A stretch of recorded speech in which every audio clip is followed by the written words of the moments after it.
नमस्कार, स्वागत है आप सभी का हमारे इस चैनल सुनो कहानी में। चित्रकूट के घाट में भई संतन की भीड़, तुलसीदास चंदन घसे तिलक करे रघुबीर। क्यों लिखा गया यह दोहा, क्यों कहा गया, किसके लिए? आइए इसी की एक कहानी सुनते हैं। तुलसीदास जी चंदन घिसा करते थे। चंदन जिसे बनाया जाता है चंदन की लकड़ी से, उसमें जल थोड़ा थोड़ा डालकर उसे घिसकर जो तैयार होता है वो चंदन असली होता है। तो तुलसीदास जी चंदन घिसते जा रहे थे और बहुत विह्वल हो चुके थे। उनकी आंखें भर आई थी। चंदन घिसते समय उनकी अश्रुधारा टपक रही थी। बस मन में एक ही भाव था, प्रभु कब दर्शन दोगे, कब दर्शन दोगे। प्रभु उन्हें देखकर विचलित हो गए और उन्होंने सोचा इस भक्त को तो दर्शन देना ही चाहिए। वे प्रतिदिन उसे इसी अवस्था में देखा करते थे। आज प्रभु रूप बदलकर उसके सामने आए, एक बालक का रूप लेकर, बच्चे का रूप लेकर। तुलसीदास जी चंदन घिस रहे थे और अपने में मगन थे, बहुत दुखी, बहुत भाव विफल, सिर्फ श्री राम को याद कर रहे थे। बालक के आते ही उसने पूछा, संत जी, महात्मा जी, आप क्यों रोते हैं? उन्होंने कोई जवाब ना दिया। वो फिर पूछे, आप क्यों इतना रो रहे हैं? क्या आप मुझे ये चंदन देंगे? मैं आपसे चंदन लेने आया हूँ।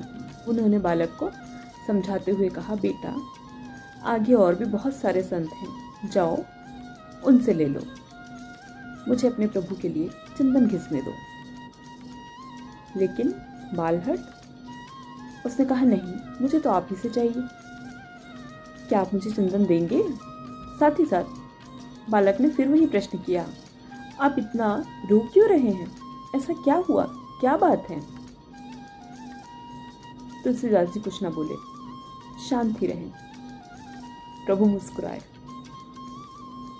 जिसे तुम याद कर रहे हो वो सामने ही है, पर पहचानना बड़ा मुश्किल है। कहते हैं जो हम पाना चाहते हैं, जो हमारा लक्ष्य होता है, कई बार वो हमारे सामने होता है पर हम उससे अनजान होते हैं। ऐसे समय में गुरु हमें राह दिखाते हैं, मार्ग प्रशस्त करते हैं। बस श्री हनुमान ने भी गोस्वामी तुलसीदास जी को गुरु बनकर प्रभु भक्ति का मार्ग दिखाया। वहीं पास के पेड़ में तोते के रूप में हनुमान जी विराजमान थे। जहाँ राम वहाँ हनुमान, राम जी चले ना हनुमान के बिना।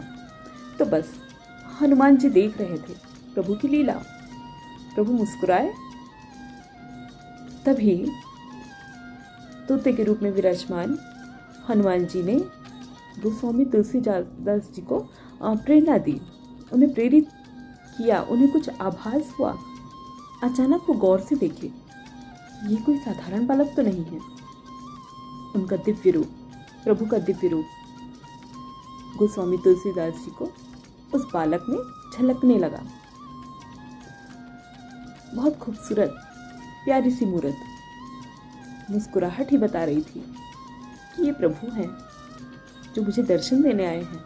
तत्काल उन्होंने हाथ में चंदन लिया और प्रभु के माथे पर तिलक किया। तभी से कहा गया, चित्रकूट के घाट में भई संतन की भीड़, तुलसीदास चंदन घिसे तिलक करे रघुबीर।